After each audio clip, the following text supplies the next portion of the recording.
Okay. Quick review from last time. We are in Esther. And last time I said that we were going to bring about an alternative viewpoint.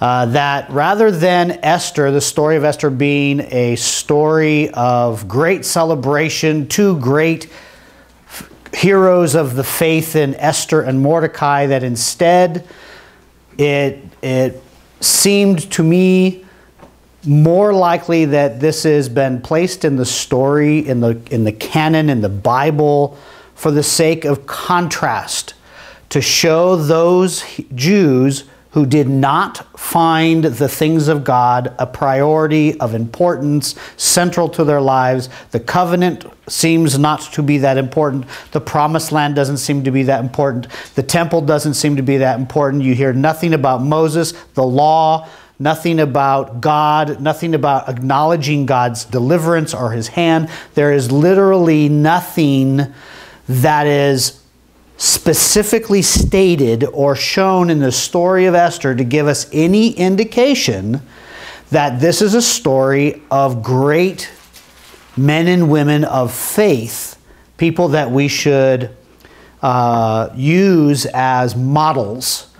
The heroics, the bravery of Esther. No. The leadership of his people in Mordecai. No. Those are not what I see going through the story of Esther. Instead, I see Ezra, the book of Ezra, and the book of Nehemiah as the two contrasting books to the book of Esther. Esther are the ones that stayed in the captive land, the pagan kingdoms under the pagan rules. This was after King Cyrus allowed the Jews, decreed to the Jews, if you want to go home and you want to build the temple, go, build the temple, go back home. And we had Zerubbabel in the first part of Ezra go back and do that.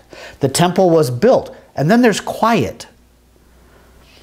Well, later, after Esther's story, after Esther's time frame, we have Nehemiah and the priest Ezra. They decide in the second and third waves of returning to take people out of Persia, out of the empire, back to the promised land again. And we have the building of the walls of Jerusalem. We have a great spiritual revival in God's people, back to the things of the law and the traditions of the Jewish people, the culture. That was all done on either end of the story of Esther. But Esther stays. The story of Esther and the people and characters of Esther stay in Persia. They stay in their captive land comfortable. It seems very comfortable. And as I've titled today's lesson, Plots, Pride, and Politics. Plots, Pride, and Politics. And I say that because the rest of the story of Esther is really a bunch of plots, people plotting against one another, politicking, going here, doing that, trying to finagle and manipulate the political environment, and pride. And we're going to see that. My goal is to get from chapter 3 through chapter 6 today. So that's our goal. We pick it up from, yeah, I know, don't choke. We're gonna run through this as quickly as possible, touching on the main points and getting through it. So if you have questions or things come in your mind, or I wonder about that, please, speak up and ask. We left last week's introduction, which took us through chapter 2, verse 20, with Esther being entered into this contest from the king Xerxes to find a replacement for Queen Vashti. She had refused to go see him when he commanded her to come in, and so the king banished her. He goes for a while, a couple of years. He's very depressed, misses his queen, or Mrs. Vashti, or whatever. We don't know exactly why, but his advisors say, well, why didn't you do like we thought you were going to do and have this big gather all the virgins from all over the province, all the pretty girls, and you can just, weed through them, so to speak. Just take your time and weed through them, and if anyone really excites you or something, then you can make her the queen and she'll be more worthy. Well, Esther was the lucky queen. She was the one that got in. Mordecai watched her, gave her instructions while she was inside the harem doing all these things, met the king liked her, crowned her queen, she became queen, and that was pretty much the end of where we finished. Is that correct? Yep, that's about right. Then in verse 19 of chapter 2, it opens with, when the virgins were assembled a second time. And at that point, that's about where we sort of stopped. And I said, what kind of life must she have had? It appears that after Queen Esther became Queen Esther, there were still all these pretty virgin girls in the harem that he hadn't tried out yet. So, I can't say for sure that that's what that line means, that when the virgins were assembled a second time. But it would seem to me that's probably what they were assembled for, unless they were being assembled to be allowed to go back home. And I don't think that's probable. So during this time, Mordecai is sitting, we're going to continue in verse 19. Mordecai is sitting in the king's gate, that's right outside the palace area. But Esther was had kept secret her family background and nationality, just as Mordecai had told her to do. For she continued to follow Mordecai's instructions as she had done when he was bringing her up. Now those are the two main characters, Mordecai and Esther. Mordecai was the older one, helped raise her, adopted her as a daughter. She's now queen. She's still taking her instruction from him. And he is outside the palace gate. Doing what? We don't know. Doesn't ever say. But he's outside the palace gate feeding her instructions to the queen who's inside the palace going about her business. All right. So here comes plot number 1. Starting in verse 21. During the time Mordecai was sitting at the king's gate, Bigthana and Teresh, two of the king's officers who guarded the doorway, became angry and conspired to assassinate King Xerxes. But Mordecai found out about the plot and told Queen Esther, who in turn reported it to the king, giving credit to Mordecai. And when the report was investigated and found to be true, the two officials were hanged on the gallows. All this was recorded in the book of the annals in the presence of the king. There's plot number 1. What's the plot? What happened? Someone wanted to kill the king. Yes, two official guards of the king wanted to kill the king, plotted to kill the king. And who just happens to overhear it? Mordecai by the gate. Mordecai by the gate just happens to overhear two people talking about how they're going to kill the king. Now, I'm just interjecting this again, okay? Because we have such a high opinion of Mordecai. If Mordecai was such a wonderful citizen to the king, such a wonderful, upstanding official within, or being within the Susa, within that palace area, why would two people have no problem overhearing or talking about conspiring to kill the king in front of Mordecai? Unless, now that's my assumption, I'm putting that into the text. What if that's not it? He might have been behind a corner, overhearing on accident, by accident. Thank you. I'm sitting there going by accident. Yes, by accident.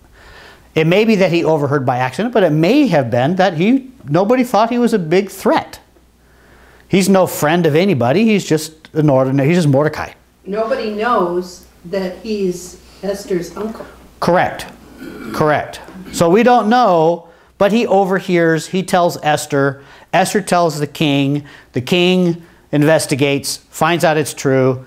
Oh, and by the way, Queen Esther gives credit to Mordecai, the Jew at the gate. Not my uncle. Not my uncle, the Jew at the gate, because she's still keeping it a secret. But anyway, there is your first plot. Now, I want you to notice the very next verse. Chapter 3, verse 1 says, after these events, which events? The events with Mordecai finding this plot to kill the king. King finds out, punishes the evildoers. It all gets written down in the history books. And after these events, King Xerxes honored Haman. Stop right there. Who's Haman? Without looking any farther, who is Haman? Who's Haman? Haman is a bad man. Haman is a bad man. He's the bad guy in the story. He's the bad guy in the story. Now, I'll ask you this, but I don't want you to answer it yet, okay? I want you to think, why do you say he's the bad guy in the story? Don't answer, but think about that. Why is he the bad guy at this point? Why is he the bad guy in the story? Here are some reasons why we think Haman is the bad guy. Number one is because we know the end of the story already. We already know what he's going to do. So we assume that the beginning of the story, when the king Xerxes honors him, lifts him up to a position of power, that he's already bad. That's not necessarily true. It might be, but it's not necessarily. It's interesting how he's introduced. Look at verse 1 again. We'll finish verse 1. After these events, King Xerxes honored Haman, son of Hammedatha the Agagite, elevating him and giving him a seat of honor higher than that of all the other nobles. All the royal officials at the king's gate knelt down and paid honor to Haman, for the king had commanded this concerning him. And I want to stop there in the middle of verse 2. So, Mordecai saves the day, saves the king's life by exposing this plot. He doesn't go to the king. He doesn't tell the king's official. He tells Queen Esther. Queen Esther tells the king and says, oh, this man Mordecai who's standing out front is the one that found out. I don't think that is by accident. That let's go here, ding, ding, ding, ding, to get to the final answer. Everybody's getting credit for something. It's all finagling going around. There's politics all over this. So it gets going. It's back to Mordecai. The assumption would be that Mordecai gets honor. He just saved the king. But in the very next verse, we are introduced to Haman, the Agagite. He gets honored, and we don't hear anything more about the issue with Mordecai saving the king's life until many chapters later. Hold on. Now, what is Agagite? Who's that? What is Agagite, and why is that important? Why is that mentioned? Because that's from the the otherites. The otherites, yes. Yes. King Agag. Remember King Agag back in King Saul's day? King Saul was told by the Lord to go over and knock out the Amalekites and kill them all. Kill them all. And he brings back, he does defeat them, but he brings back King Agag in chains. And Samuel, the prophet Samuel, comes by and says, what have you done? You have disobeyed the Lord. And he takes the sword. Samuel, probably old Samuel by that time, takes the sword and hacks King Agag to death into bits and pieces. Right there in front of King Saul. So King Saul's family and King Agag's family, Agagites, now have a bit of a riff. They have a little bit of a family feud, so to speak. And mind you, but this is 500 some odd years earlier. This is a long time ago. But somehow, for some reason, mentioning that Haman is an Agagite is important to this story. Or it is important to whomever wrote the story. which may be another politic. It may be another way of influencing the reader. Remember, what tribe did Mordecai come from? Benjamin. What tribe did King Saul come from? Benjamin. Same ancestry. So you have an ancestor of King Saul and an ancestor of King Agag, now in Susa, and according to the writer, Haman the Agagite gets honored.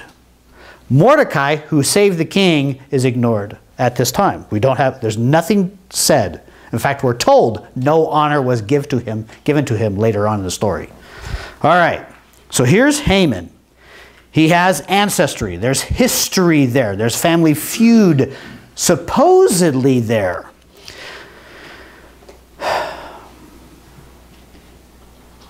But here's some things we cannot assume. I want to make sure we get this. We cannot assume that Haman hated Jews. And we cannot assume that Haman did not know Mordecai. He's being lifted up to a preeminent position. My assumption would be you don't just see some guy walking down the street someplace and go, hey, do you want to be prime minister? My guess is this guy Haman had contact with the king, had been around with the king. My guess is Mordecai knew who this person was, Haman was. Probably that he was an Agagite. But for whatever reason, there seems to be no previous history of Agagites fighting Jews. We don't hear of Agagites plotting against Jews throughout the previous 60, 100 some odd years. We don't hear Agagite and Jew fights in Nebuchadnezzar's reign. So why is it all of a sudden so important that we have this Agagite mentioned and we have this war mentioned? Let's keep going. In verse 2, the king has commanded that everyone pay honor, kneel down to Haman, because he's now been elevated to this position of basically prime minister, number 2 in command. Well, let's continue in the second half of verse 2. But Mordecai would not kneel down or pay him honor.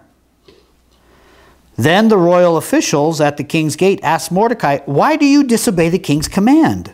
Day after day they spoke to him, but he refused to comply. Therefore they told Haman about it to see whether Mordecai's behavior would be tolerated, for he had told them he was a Jew. Now, who did Mordecai disobey? The king. Why? He didn't want to bow down to the... He may not have liked Haman. We don't know why. We don't get any history that he was a very devout Jew. But you're right. We don't know why. We don't have any indication that he was a very devout Jew. However, look at what he used when the king's officials questioned him. When his king's official says, why? Day after day. This wasn't one time. This was day after day he refused to give honor to Haman and kneel down. Day after day, and the king's officials kept asking him, why are you doing this? Why are you doing this? Why are you disobeying the king's command? What was Mordecai's excuse? I am a Jew. I am a Jew. Now, that is very telling. It is extremely telling. Why would a Jew have a problem with this? Because they're not supposed to kneel down to anyone but God, right? I don't think that's what the scriptures say. It says not to worship, Yeah. but to kneel down before the king. Is that disrespectful, not to kneel before the king? You know, if the president came, would it have been, if, you know, president of the United States walked into the room, everybody would kind of want to bow, right? If they did that mean that they were worshiping it? Yeah, but this No. is just Haman they're talking about, right? So Haman's not king. bad. Well, But yeah, he's with the right hand of the king, yeah. well, that's a very good point. The way this is taught and preached is when he says, I'm a Jew, people today, and I mean people that I admire their ability to, I know Jennifer's you're gonna pull something out of Samuel? No, I got something in Exodus. Okay. Commandments that commands that you do not bow down before or worship. Okay, So let's find it. Give it to me. Okay, and Where is it? Exodus 24. Exodus 20, verse 4 or Exodus 24? 20, verse 4. But this is talking about actually idols.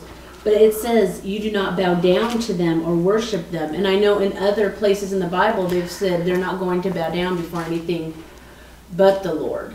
Correct. So Correct. She's not trying to worship Haman, but I think that might be, I don't know, I noticed that they have an issue with that. All right. So as I said, you're right. It's actually verse 5 that talks about you shall not bow down in chapter 20 of Ezekiel. Here's the problem. Like I said, everybody that I've, with the exception of 1 or 2 people, that I've been able to find, they lift up this story as great providence of God's hand, which I believe it is, but as Esther and Mordecai are great spiritually godly people, and that this is one of the reasons why. That he is standing by the second commandment of the 10 commandments that says, you shall not have any graven images before me. You shall not bow down before any graven images. So he says, I'm a Jew. We don't bow down before any other god. We don't give that to anyone. But I think that's really stretching what Mordecai is saying. Maybe he's saying, I don't bow down to Agagites.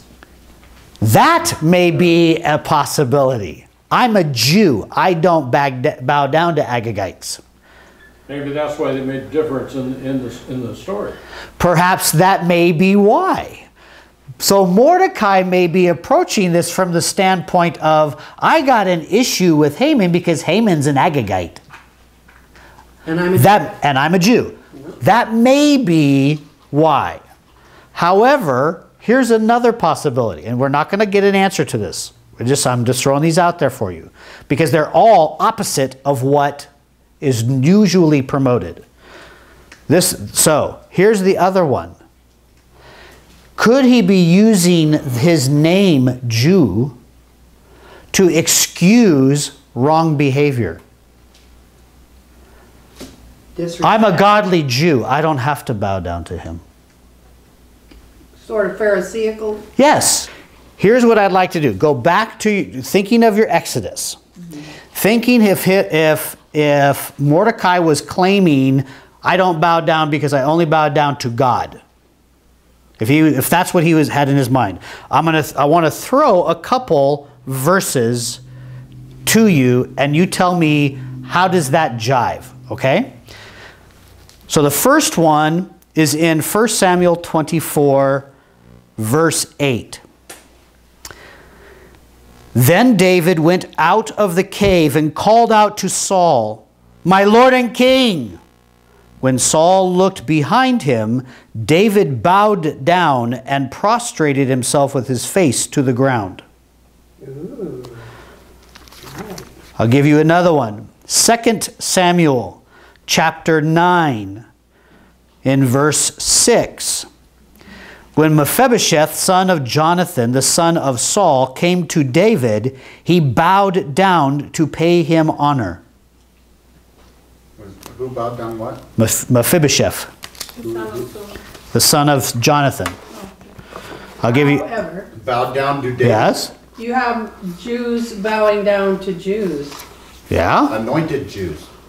Yeah? Saul being first king and supposedly anointed by Samuel or Yeah. king, They're all in whatever. the same line. Both of them. So it was okay to bow down to another Jew, but not to an Agagite.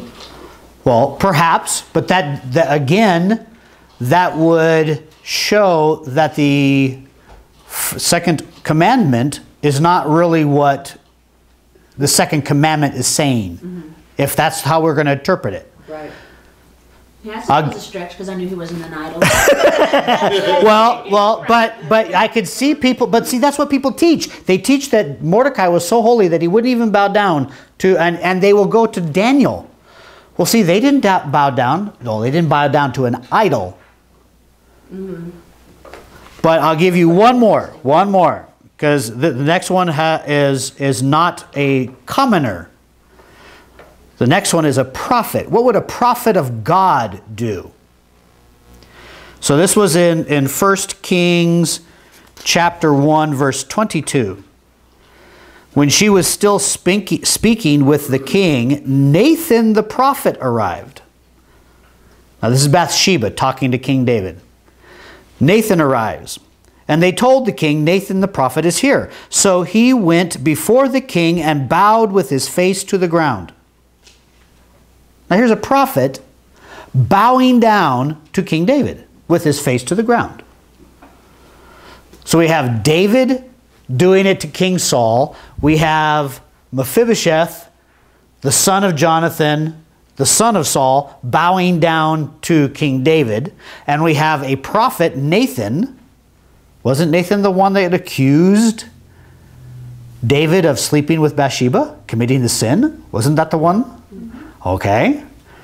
Now this particular prophet, David's in his older age, and now Nathan is bowing down before David. This was the custom of the time. It was to pay honor. It didn't mean I worship you. That was my thought. Yes. It's not worship when it's just showing respect for your position. Well, as a Christian, we're supposed to pray for our leaders, even if they're ungodly. There's nothing said that only for godly leaders. We have to pray for and give, you know. And, You're right. And I believe that idea, that command that we are to pray for, respect, submit to, give honor to the authorities that are around us. I believe that's in 1 Peter, if I'm not mistaken. And it is not only is it that, but remember, in Jeremiah, God told his people, when you go into captivity, give the people honor. Do right. Be good citizens in that foreign land. So here's Mordecai, for whatever reason, he uses the Jew card. I am a Jew, whatever that means. Whether I'm a Jew, he's an Agagite, I will not bow to him. Or I'm a Jew, therefore I don't bow down to anything but God. And he's misusing God. He's using God to excuse sinful, bad behavior. Not only disobedience towards the king, disrespect toward Haman, but also disrespect and abuse of God. That's what I get from Mordecai from this point. However it's shaped, it's just not good. But look what happens. This is one more thing I want to get from this particular area. Did Haman witness Mordecai's disrespect? no, he did not notice Mordecai. He didn't even notice it. How did Haman come to know that there was this guy, Mordecai, who was disrespecting and not showing honor? How did he come to know that? Well, after the royal official. Verse 5 says he did see that Mordecai would not kneel down. But after they told him, because then he looked for it. Yeah, the royal officials told first to Mordecai why they asked him. For how long did the royal officials talk to Mordecai? It's like again and again. What does it say, verse 4? First three words. Day after day. Day after day. So Mordecai, or Haman's, excuse me, I'm going to try to keep these people straight. Haman's moving around the city doing what he normally does as prime minister or whatever that official is. And Mordecai is disrespecting him every single place that they come across each other's path. But Haman doesn't notice it.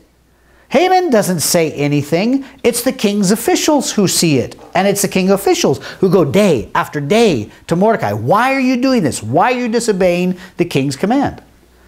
And when they realize that Mordecai is not going to change his behavior, Then they go to Haman. And then you have the second half of verse 4. Therefore they told Haman about it to see whether Mordecai's behavior would be tolerated, for he had told them he was a Jew.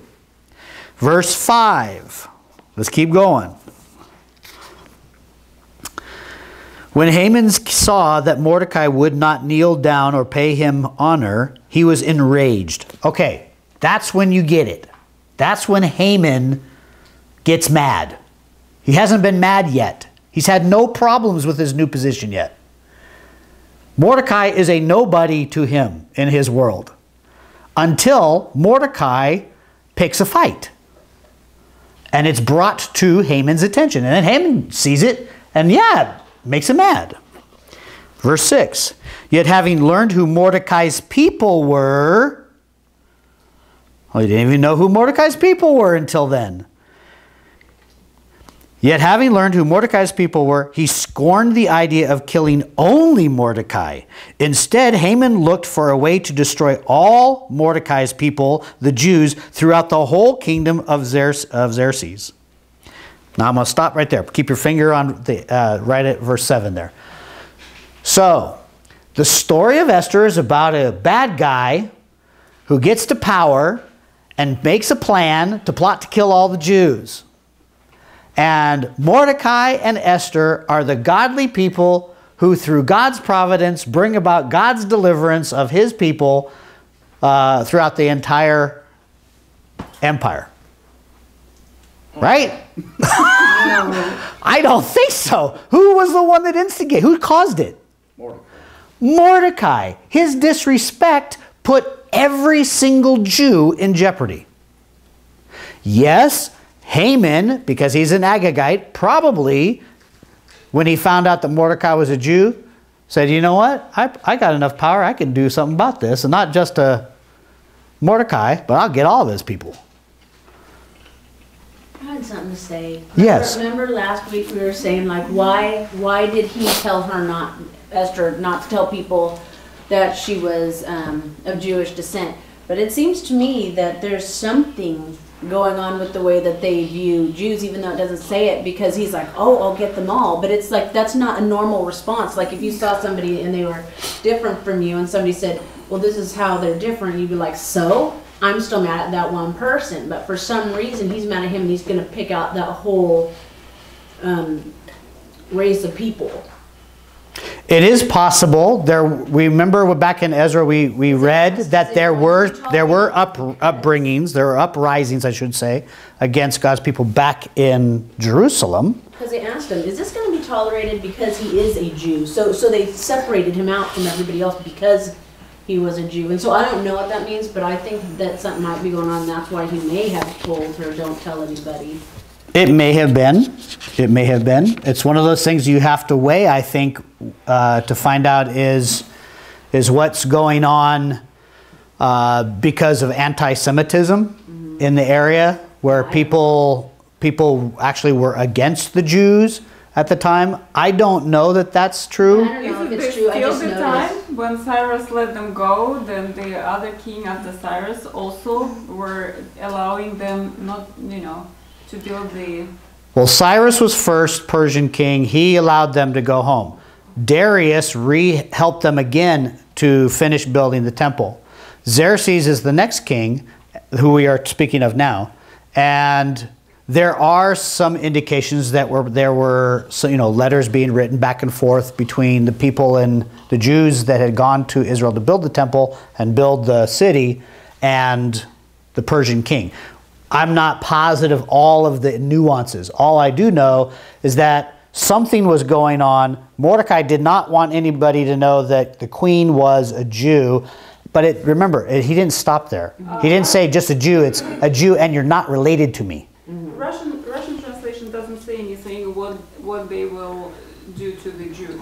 The Russian translation say they wanted to see if he will react to Mordecai. So the Russian translation doesn't have because he said he was a Jew? No, he said that he is Jew, but Jennifer is talking about this verse 4. Therefore they told Haman about it to see whether Mordecai's behavior would be tolerated, for he had told them he was a Jew. It could go either way. It could be one. It could be the way Jennifer said it. It could mean that. No, he did not. Wait. Could be something else. But let's keep going. Let's keep going. So now Haman wants to knock off all of them. Okay, well, let's keep going. Verse 7. In the 12th year of King Xerxes, in the first month, the month of Nisan, they cast the pur, that is, the lot, in the presence of Haman to select a day and month. And the lot fell on the 12th month, the month of Adar. Then Haman said to King Xerxes, there is a certain people dispersed and scattered among the peoples in all the provinces of your kingdom, whose customs are different from those of all other people, and who do not obey the king's laws. It is not in the king's best interest to tolerate them. If it pleases the king, let a decree be issued to destroy them, and I will put 10,000 talents of silver into the royal treasury for the men who carry out this business. So the king took his signet ring from his finger and gave it to Haman, son of Hammedatha, the Agagite, the enemy of the Jews. Keep the money, the king said to Haman, and do with the people as you please. Then on the 13th day of the first month, the royal secretaries were summoned. They wrote out in the script of each province and in the language of each people all Haman's orders to the king's satraps, the governors of the various provinces, and the nobles of the various peoples. These were written in the name of King Xerxes himself and sealed with his own ring. Dispatches were sent by couriers to all the king's provinces with the order to destroy, kill, and annihilate all the Jews, young and old, women and little children, on a single day, the 13th day of the 12th month, the month of Adar, and to plunder their goods. A copy of the text of the edict was to be issued as law in every province and made known to the people of every nationality so they would be ready for that day. Spurred on by the king's command, the couriers went out, and the edict was issued in the citadel of Susa. The king and Haman sat down to drink, but the city of Susa was bewildered. Now I want to stop right there for a minute. In verse 6, we saw that the anger escalated. Haman started to get even more. It wasn't enough just to get back at Mordecai. Now he's going to get all the Jews. What are the terms of this edict? Starts in verse 13. What things were they supposed to do? What permissions were given to people? Destroy, kill, annihilate. Destroy, kill, annihilate. Plunder. Whom? Who are they to destroy, kill, and annihilate? All Jews throughout every province. Even the little children. Specifically, yeah, look at how this is total genocide. Get rid of every single Jew, adult, child, and baby. Get rid of them all. Oh, and by the way, after you kill them, what can you do with all that they own? You can take it. You can take it. You can plunder. You can take the plunder. Wonderful. I like this guy. Not. Now, look at verse 15. Look at the very last line. The city was bewildered. Now, I have to ask you, why do you think after this type of decree would the city be bewildered? Because they're mostly Jews. That would be put in fear. If they were all Jews and they read this decree, they'd be in fear. Why do you think it'd be bewildered? I don't know that they knew what was going on because Haman wouldn't have told anybody that he was being disrespected. And so I don't know if they knew what happened. Maybe they just all of a sudden got this decree that said, hey, let's kill these people. Because before they gave even gold and some stuff to the Jews that moved to Jerusalem. So they thought, okay, we just allowed them to go and give them even some gold or money, whatever it was, to rebuild the Jerusalem or Yeah, it would be to build the temple. temple, but also Jerusalem. You know, go back. So what's now? It's like turning against them for what? Well, It was confusing, I think. For them. I think confusion is the good word. It would be similar to bewilderment. And it doesn't say that the Jews were bewildered. It said the city of Susa was bewildered. That means the non-Jews were just as bewildered as the Jews. Why would non-Jews be bewildered if there was anti-Semitism going on such a grand level, as we thought maybe it was earlier in our reading? Well, usually if you call for annihilation of something, it's because they're putting you in danger. You know, if you have some group that's spreading diseases or rabid animals, then you call to annihilate all of them. But what bad, what evil were the Jews? What threat were they or danger were they that such a strict edict would come out? Your husband is ooh, ooh, ooh, ooh.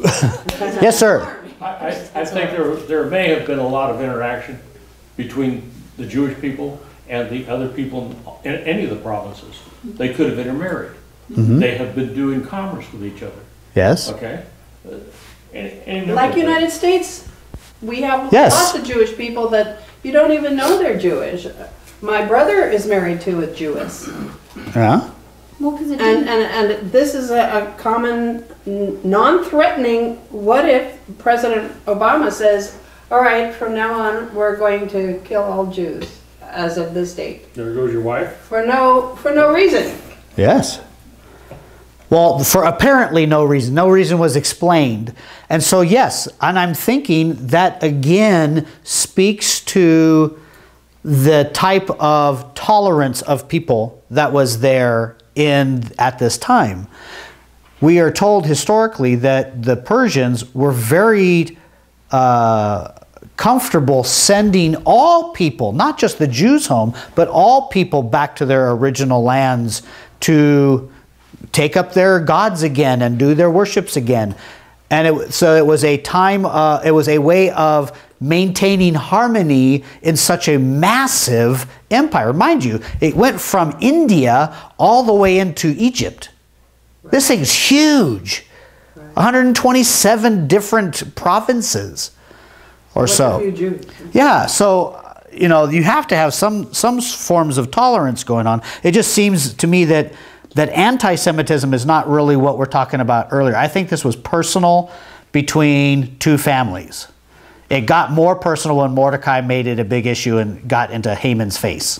Well, because the stuff I was talking about, it didn't say that they hated him. It just showed that they knew that they were separate from them. Oh, I did want to ask you, did Haman lie to the king when he said you have a bunch of people who are disobedient, who I mean, all that? Remember what he said? Did he lie? Yeah. Did he lie to the king? Did he trick the king? A bunch of people. It was one. Well, I don't know. I don't think so, because he said there's a bunch of people whose customs are different, and well, maybe they don't obey the laws. We don't know. We don't know what the law is that he says he doesn't obey their laws. Okay. But if it's something that they cannot do because it's against what God said, then they couldn't obey that. Correct. So it could. So what was the thing that put Haman in front of the king saying, let's kill all these people? Mordecai. Mordecai's behavior is representing all the Jews' behavior. Was Mordecai's behavior something contrary to what Haman said? Did Haman lie about Mordecai? No. No. He's telling the truth. Haman is saying there is a Jew. What he twists is his own intention of getting them all. But the thing that moved it, that motivated it, was Mordecai's behavior, and Mordecai did disobey the king. For whatever reason, he did. So Haman's comment that you have a people, represented in this guy named Mordecai, but I won't tell you that part, are a bunch of disobedient people. Their customs are different than ours, and they don't, it's not worth, they're not worthy of being in your kingdom, type of thing. This reminds me kind of what they did to Vashti, because they said to him, King, he's not obeying you. She didn't obey him. It's not in your best interest to keep these people, because then other people, like they said with Vashti, all the other women will start to do their own thing. Right. The same thing with this. If you let other people see what he's doing, then all the other people will start to do the same. Yeah, buddy. It's not a good thing, huh? Unfortunately, the king doesn't ask his, in this regard, he only listens to Haman, one. He does not ask all his advisors to come in and give him advice on this particular plot, which, by the way, this is plot number 2. It seems a battle of egos.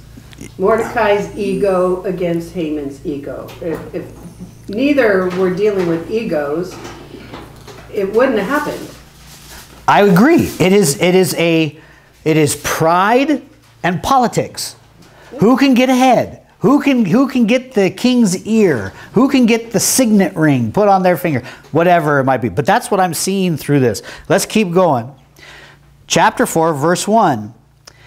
When Mordecai learned of all that had been done, he tore his clothes, put on sackcloth and ashes, and went out into the city, wailing loudly and bitterly. But he went only as far as the king's gate, because no one clothed in sackcloth was allowed to enter it. In every province to which the edict was ordered of the king, in every province to which the edict and order of the king came, there was great mourning among the Jews, with fasting, weeping, and wailing. Many lay in sackcloth and ashes. Okay, so what's Mordecai's reaction? He feels bad. He feels bad. He's mourning. It is grievous. He tears his clothes, puts ashes on his head, puts on sackcloth, and what? What does he do? It doesn't say fast. He doesn't fast. Moans wailing loudly all the way to the king's gate. Okay, I want to stop right there. I want you to look at that part. That's the end of verse 1.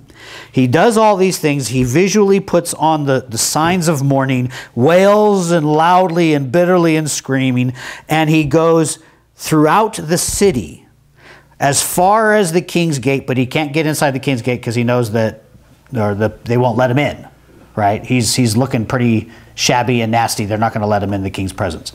So that is his response. What is the response of the other ones, the other Jews? What are they doing? Same. Not exactly. They fasting, weeping, and wailing, Keep going. and putting sackcloth and ashes. Read that sentence, that whole sentence.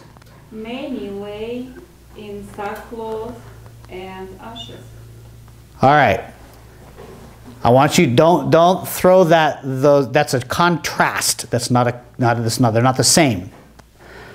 One is very different than the others. Mordecai does not mourn, weep, fast, pray, rip his clothes, put on sackcloth, and lie in ashes in mourning.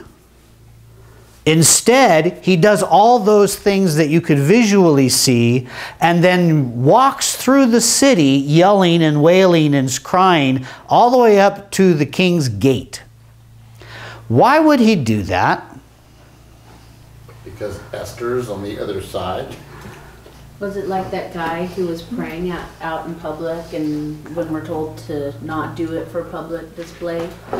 You mean the Pharisee who was standing up and at the head, everybody could see him praying, that guy? Oh yeah, and then we're told to go do it in our closet. Do it in your closet, right? Yeah. This guy is not, when I see this and I read this, what it reminds me of is a political march on Washington type of thing. This is a political move. What do they call those? Like a protest. This is a protest. This is a political protest. All the other Jews lie in their own sackcloth in their own place. They're quiet. They're in their own place, lying down, mourning, probably praying, fasting. It doesn't say he's doing that. Instead, he puts on the costume of mourning, and then starts oh, oh, throughout the city. So everybody could hear him wailing and moaning all the way up to the king's gate. Why? We don't know. It doesn't say anything specific. It doesn't say it's bad. It doesn't say it's good. I'm just saying it seems to me strange. Verse 4 verifies that. Okay, what does verse 4 say? Go ahead and read it. When Esther's maids and eunuchs came and told her about Mordecai, she was in great distress. She sent clothes for him to put on instead of his sackcloth, but he would not accept them. Then Esther summoned Hathach, one of the king's eunuchs assigned to attend her, and ordered him to find out what was troubling Mordecai and why. Very good. But the idea that even Esther sending him some clothes, he would not put them on. No, he wanted everybody to see him the way he was. In ripped, torn clothes, sackcloth and ashes. Yeah. This is a demonstration of some sort. I don't know exactly what. It may be that he was truly sincere and he was just trying to get someone's attention. I'm not sure. But because of the absence of all of the godly mentionings, prayer, that he was fasting, that he was any mention of his petitioning of God to intervene or telling people to pray, anything along those lines. No, his first reaction is I'm going to go scream throughout the city. I'm going to look pretty horrible, and I'm going to get somebody's attention, and we're going to the king's palace to do this. We're going to march on Washington. It's sort of what I get. So your first reaction, as Mom said, she's going to go through a series of 3 responses in this next section. The first response, Mother's already mentioned. Now, some say, oh, she was greatly distressed. Mordecai, my uncle, my father, adopted father, he is so distressed. Something's terribly wrong. Please go find out what is ailing him. Yes, bring him clothes and help him. No, don't think so. This in my mind, as I read this and you read all the others, this is embarrassment. Yeah, that's what I see. Right, I agree.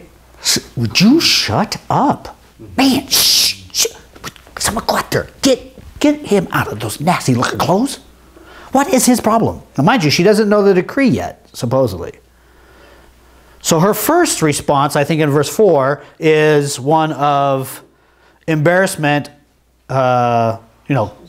shame. The next one is in verse 5. Then Esther summoned Hathach, one of the king's eunuchs assigned to attend her, and ordered him to find out what was troubling Mordecai and why. So the next one is inquiry. Go find out what's going on. He wouldn't take the clothes. He's still wailing at the gate. Go find out what's going on. I want to know. So verse 6, we have Mordecai's disclosure. Verse 6 says, So Hathach went out to Mordecai in the open square of the city in front of the king's gate. Mordecai told him everything that had happened to him, including the exact amount of money Haman had promised to pay into the royal treasury for the destruction of the Jews.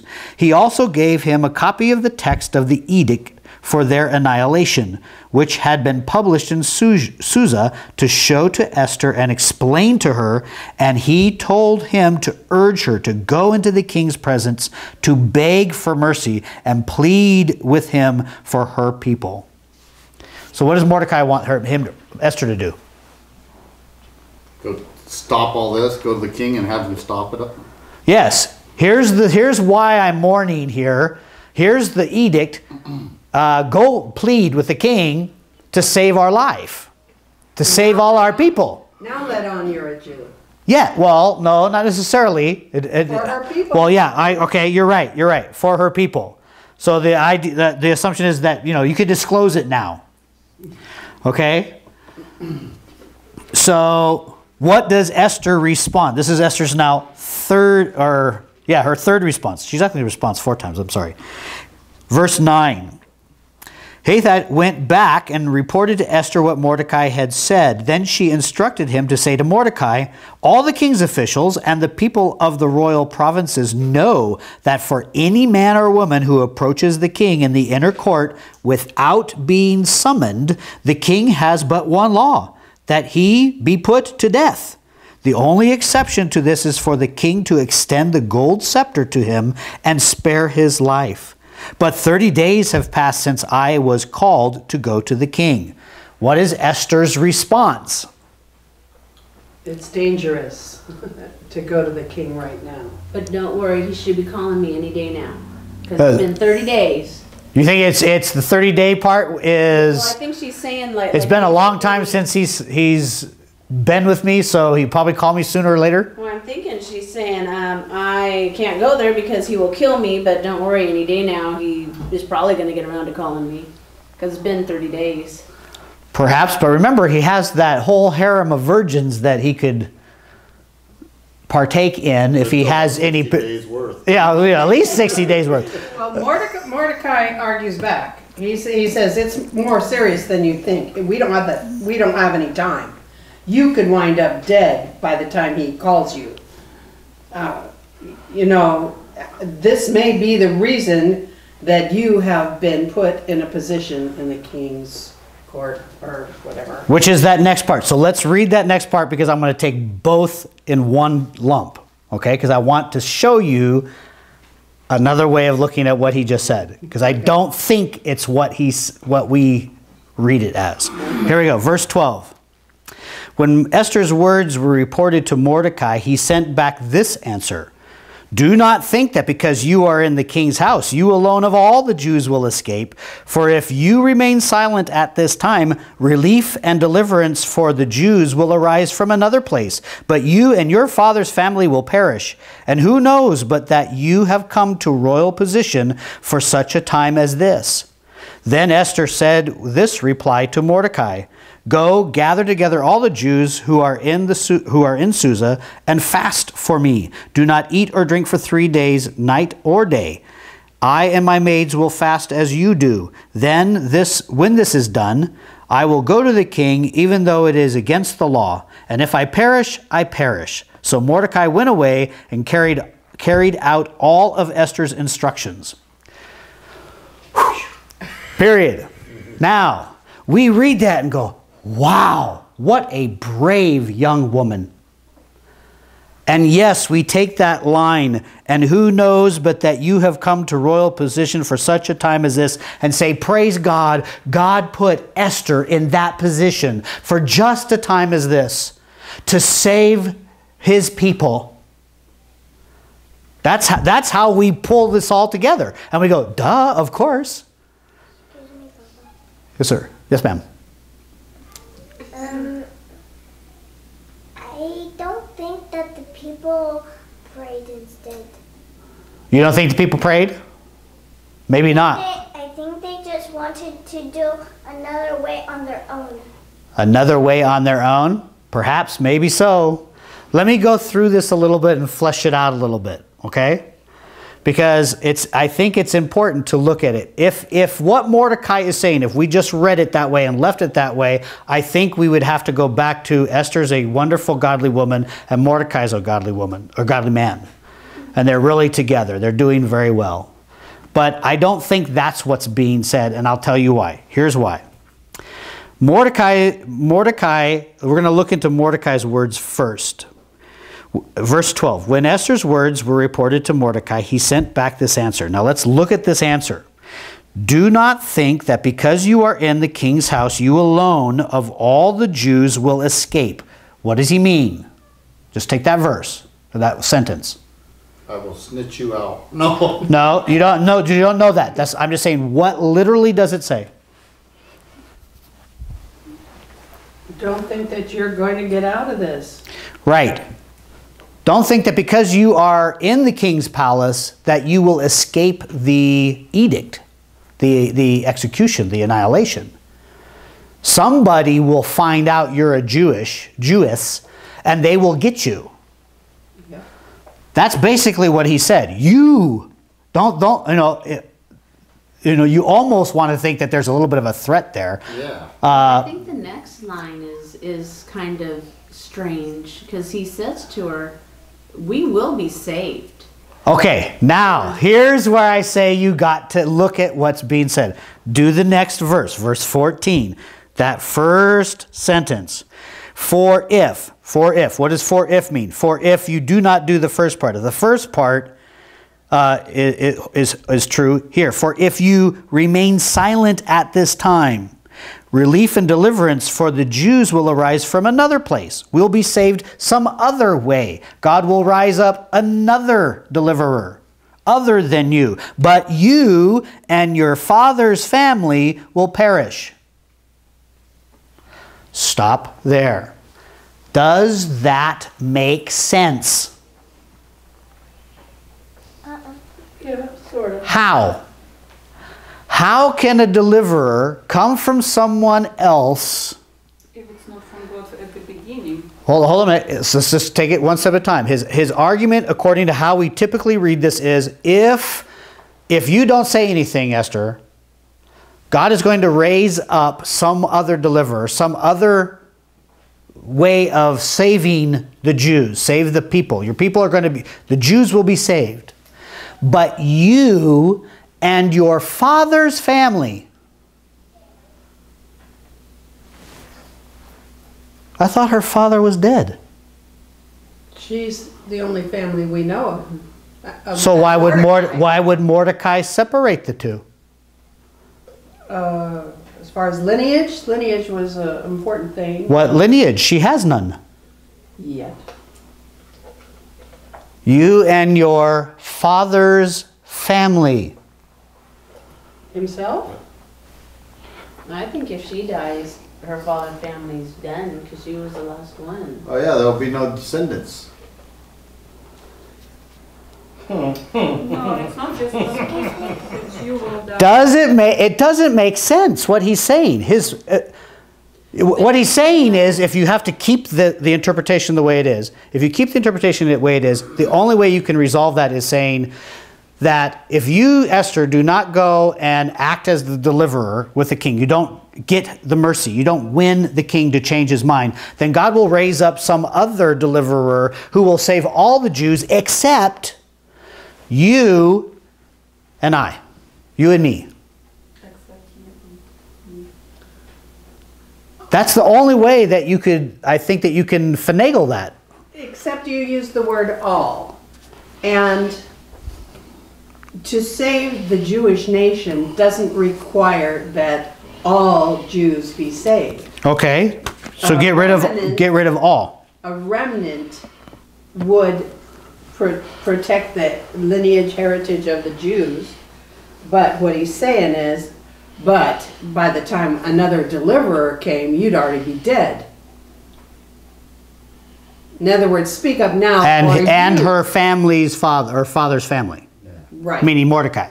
Probably. So that's what I'm saying. The only way you could read it is if God will bring up a deliverer that will save a remnant or part of the Jews, will save the Jews from total annihilation, but you and I are going to die. But let me give you another possibility, because I just love giving you possibilities. There's actually another way to construct that sentence that is plausible, and there are specialists in the language that believe that it is a better rendering. Let me read you another way of saying that exact same verse.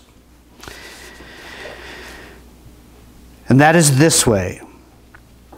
For if you remain silent at this time, from where will relief and deliverance arise for the Jews? You and your father's family will perish.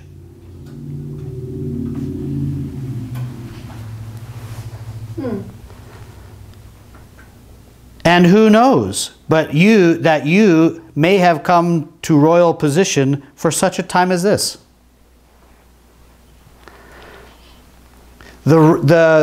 We or the translators tend to translate it as a statement, but the grammar is just as easily made into a question. Meaning, Esther, if you don't say anything, where are we going to get a deliverer to save the Jews? You and all of your father's family will perish. There will be no deliverance unless you go.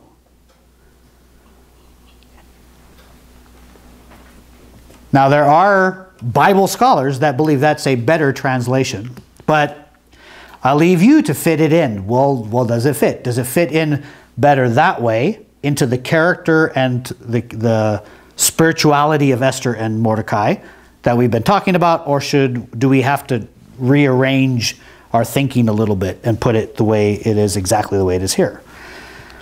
But Esther responds. She responds with, tell everybody, says, okay, I'll go. Tell everybody to fast for me for 3 days, no eating or drinking. Again, there's no mention of prayer. The assumption is that prayer is involved. And at the end of 3 days, I will go see the king. And listen to her wonderful faith in God. And if I perish, I perish. What's the phrase? Que sera, sera, or Whatever will be, will be. Whatever will be, will be. There's some serious faith in God. That's not like Daniel's. Remember Shadrach, Meshach, and Abednego? Right. Shadrach, Meshach, and Abednego. Similar situation. They're going to face death. It's in chapter 3 of Daniel, starting in verse 16. It says, Shadrach, Meshach, and Abednego replied to the king, O Nebuchadnezzar, we do not need to defend ourselves before you in this matter. If we are thrown into the blazing furnace, the God we serve is able to save us from it, and he will rescue us from your hand, O king. But even if he does not, we want you to know, O king, that we will not serve your gods or worship the image of gold you have set up. Okay. Same kind of feel, kind of heart, faith in God that Esther shows? No. No, I don't think so. If I perish, I perish. I'm going to go, but if I perish, I perish. There's no mention of God. There's no mention of I'll put myself in the mercy of God. Right. Nothing. So, just pray and we'll wish for the best. Hopefully, huh? Not pray, she said fast. Oh, that's right. That's right. I said pray, huh? I can't say that. But would they have fasted without praying? Interesting that you ask. I don't have time to go into it today because we're about halfway where I want to go. But we'll stop at this point because I want to make some points and then we'll close up. But look at Isaiah 58. Look at Isaiah 58. It's a little bit difficult to follow Isaiah 58, I think. But if you do, what it talks about is fasting. Isaiah is speaking to the people of Judah just prior to their captivity, prior to going into captivity, which is just before this time. And the whole topic is you fast, but your heart's wrong. You're fast because you expect that the fast is going to get you an answer. But it's not the fasting, it's not the act, it's not the religiosity that's going to get my heart, that's going to get an answer. What's going to get my answer is if you fast, you take the food you would normally eat and give it to the hungry. If you have a fast, and you see somebody who needs to be clothed, you put clothes on their back. If you see sin, if there's sin and you fast, you put away sin. That's the attitude that God says, that's the fast I call for. Whatever you're doing is not the fast.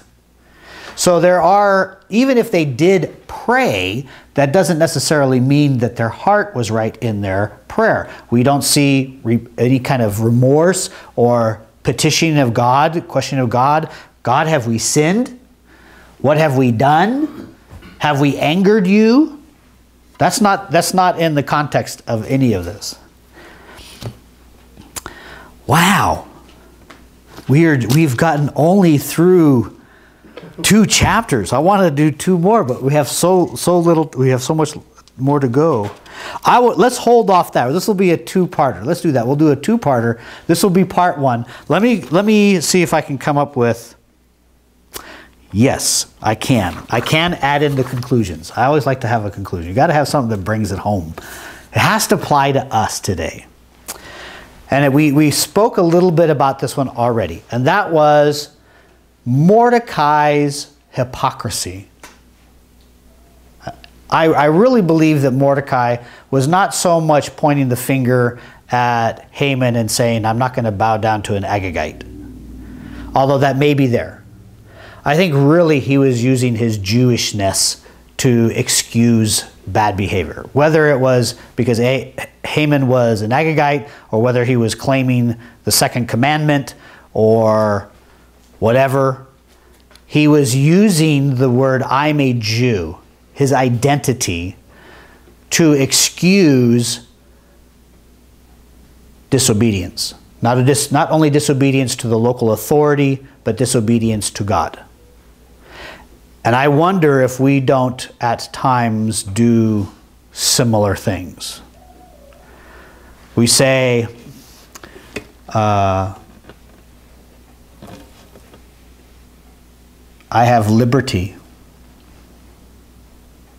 in Jesus, so I can do this or that. And we excuse sinful behavior. We know in our heart that we shouldn't do it. But we use Jesus and say, well, you know, I'm a Christian, I'm forgiven. So, or we have someone right now that we're praying about. And her idea of being a Christian is well, since I'm forgiven, all I got to do is just ask God at night before I go to sleep for forgiveness for the day and the things that I do for the day, and then I'll be able to go to heaven if I die that night. And we are excusing our behavior. I think sometimes we use it like we're better than you, or I can tell you how you're sinning because I have to point this out because I don't want you to go to hell. But we're sinning ourselves. Well, yeah, okay, that one might be. We call it righteous indignation or righteous anger, or we say we're trying to exhort and rebuke, and we do it viciously. We don't do it with a sense of love, a sense of humility, but we play God. And I can do that because I'm a Christian or whatever. Yes, you have to deal with it. I mean, if someone says, I love that line where they say, oh, well, Jesus said, pull your own 2x4 out of your eye before, so you're not supposed to do it. No. That's not what he said. He said you try to pluck the splinter out of somebody else's eye with a 2x4 in your eye. He said pull the 2x4 out of your eye so that you can see how to pull the splinter out of your brother's eye. Doesn't mean you leave your brother alone. That's not what Jesus said. Jesus does not say you do not address sin in other people's lives. He says make sure you take care of yourself first. You get right with before God, and then you'll be able to see much clearer the splinter in somebody else's eye, so that you can exhort and lift up. So that's one application. The other application is what we saw in this last part with Esther and Mordecai. Mordecai puts on his religious symbols and his mourning and his outward show of remorse, and yet we see nothing on the inside, where in this time he is going before the Lord saying, Lord, what have we done? Have we disobeyed you? Have we turned against you? Open our hearts like David did. David said, if there's any wicked way within me, search me, O God. Expose it, find it out, pull it out, get rid of it, wash me with hyssop. All those things, all those psalms that David comes. But We don't see that. We don't see that in Esther either. May have been there, but we don't see it in our text. We don't see it in our reading. Religiosity, ritualistic things, going to church, getting baptized, reading your Bible every night, praying when you have a meal. Those things are not bad in and of themselves, but they're not a substitute for what's real in the heart. They're not. They can never. What's the word I'm looking for? They can never take the place of truth. The reality that's on the inside. God, I believe it's in the Old Testament. I don't want, or he says, in fact, it's the first part of Isaiah. Your sacrifices make me want to puke. Your offerings disgust me. I am fed up to here with your religiousness because it is so fake. And I think at times we get that way. And we need to be careful. And we need to be asking God, like you said, search me. Oh God. Search me, oh God. Know my heart. Know my heart. See if there's any wicked way. Do not be an Esther or a Mordecai if our interpretation is right. If it was just outward sign, if it's just politicking, if it's just manipulation of your surroundings, whether it be at the workplace, whether it be in church, whatever it might be, that's not how you get to honor God. God first. Seek God. Seek ye first the kingdom of God, and all these things will be given unto you, or all these things will be taken care of. It's not the things of God that matter. It is God that matters. And I think that we need to, at times when we get through reading stuff like this, these types of stories, we need to say, okay, Lord, search me. I don't want to be fake. I don't want to be phony. I want to be real, and I want to honor you.